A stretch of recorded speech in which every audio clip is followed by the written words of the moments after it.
আমি তাহলে বাজারে গেলাম, তুমি দরজায় খিল দিস। কি ব্যাপার? হ্যাঁ গেলে কিটা?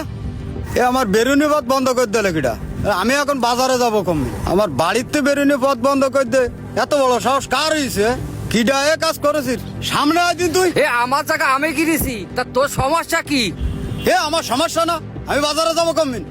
তুই কমবে যাবি তা আমি জানি, আমার জায়গাতে আমি যাই দেবো না। জাতি দিবি না মানে? আমার বাড়িতে বেরুনির রাস্তা তো এই একটাই। এত কাল ঘিরেছি না, এখন আসি কীর্তি কেন? এখন আমি যাবো কমনি, আমার বেরুনির রাস্তা তো এই একটাই। তোর যদি যাওয়ার রাস্তা না থাকে তাহলে তুই এতে বেশি চলি যা। আমি বেশি চলি যাবো কেন?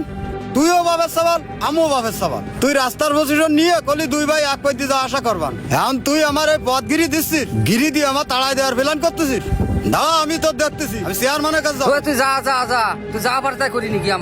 আমার উড়ুন দিয়ে আমি তো যাই দেবো না। কি করিস তাই আমিও তো দেখ পানে। দেশে কি আইন আদালত নেই? আমার বড় ভাই নাকি আমার পথ গিরি দে? আমি যাচ্ছি চেয়ারম্যানের কাছে। দেই ওর এত বড় সাহস হয় কি করি? সোহাগ দাঁড়া দাঁড়া দাঁড়া, তোরে তো আমি খুঁজ দিছি। কেন, কি সমস্যা? খুঁজ দিছিস কেন? খুঁজ দিছি, একটা কারণ আছে। বাড়ি একটা সমস্যা হয়ে গেছে। এখন তুই তো সারাদিন চেয়ারম্যানের সাথে থাকিস, আমার একটা উপকার করে দিতে হবে। আচ্ছা ঠিক আছে, তা তোর বিষয়টা খুলি বল, না হলে আমি বুঝবো কি করি। শোন, আমার ওই ছোট ভাই আসে না, ওই আসে আমার ওই বাড়ির পাইতে যাইতো, আমি তা গিরি দিছি। ওর ওই জমিটা না, ওই জমিটার পরে আমার একটু ঝোঁক আছে। আচ্ছা, এখন আমার এই বিষয়ে কি করতে হবে সেটা বল। শোন, আমাকে বাড়ি জমি তো কম, তো ওই জমিটা বলি আমি ওই একটা ফ্ল্যাট করতে পারবো। ওর ওই জমিটা নেওয়ার জন্যই ওর ওই বাড়ির পথ আমি গিরে দিছি।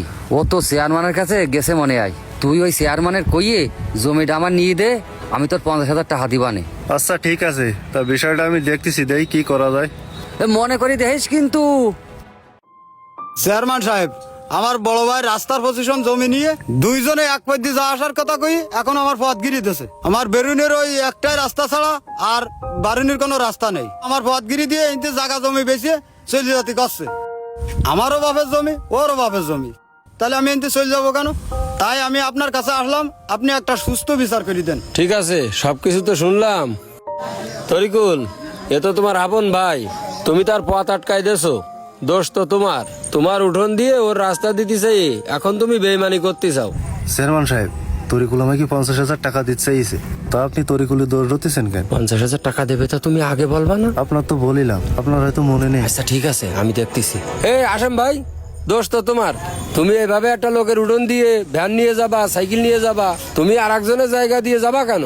এখন শোনো, তুমি একটা কাজ করো, তোমার যদি বেরুনির রাস্তা না থাকে তাহলে তুমি জমি বেশি চলে যাও। চেয়ারম্যান সাহেব থামেন, আমার কিছু কথা আছে। আব্বা একটু এদিকে আসি দিন। আবার আমি কন যাব? এদিকে আইসু তো। কনে নিয়ে যাচ্ছে টানতে টানতে আমার? এখানে দাঁড়াও আব্বা। তুমি যে চেয়ারম্যানের 50,000 টাকা দিতে চাইছাও, তুমি কি কাজটা ঠিক করিছাও? তুমি চাষার জমি আত্মসাৎ করে নিতে চাচ্ছাও? তুই আমার এ কথা করতে কেন? আমি তো তোর জন্যই এসব করতেছি। আমি কি তোমার এসব করতে কইস? যে চাষা আমার ছোট কালের তে কোলে খাই করে মানুষ করেছে, সেই চাষার তুমি এই জায়গাতে তাড়াই দিতে চাচ্ছাও? চাষা আমার তার নিজের ছেলের মতো দেখে। চাষার কোনো সন্তান আদি নেই।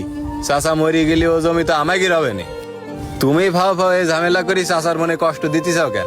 তাহলে এখন তুই আমার কি করতে করতেছিস? ওদের যে আমি চেয়ারম্যানের 50,000 টাকা দিতে চাইছ? তোমার শয়তানি কোনো সময় যাবে না।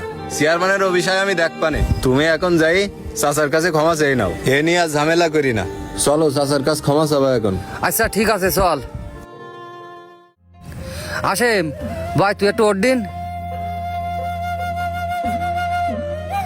শোন ভাই, এই জাগা জমির নিশায় মাথা আমার ঠিক ছিল না। তুই তো জানিস জাগা জমির প্রতি আমার তো লোভ বেশি। আমি এখন বুঝলাম জাগা জমি এখন কি হবে, মরি গেলি থাকবে সব ফেলাইনি। ভাই তুই আর মন টন খারাপ করিস নে, তুই আমার মাফ করে দিস। তোর পথটা আমি আর আটকাবার না। আচ্ছা ঠিক আছে ভাই, তোর আমি মাফ করে দিলাম। চাচা, তুমি আমার আব্বার কথায় কিছু মনে করি না। তুমি তো আমার আব্বার মতন। আর এইসব বিষয় নিয়ে তুমি চেয়ারম্যানের কাছে কেন এসো? চলো আমরা নিজেদের বিষয় নিজেরা মীমাংসা করবানে।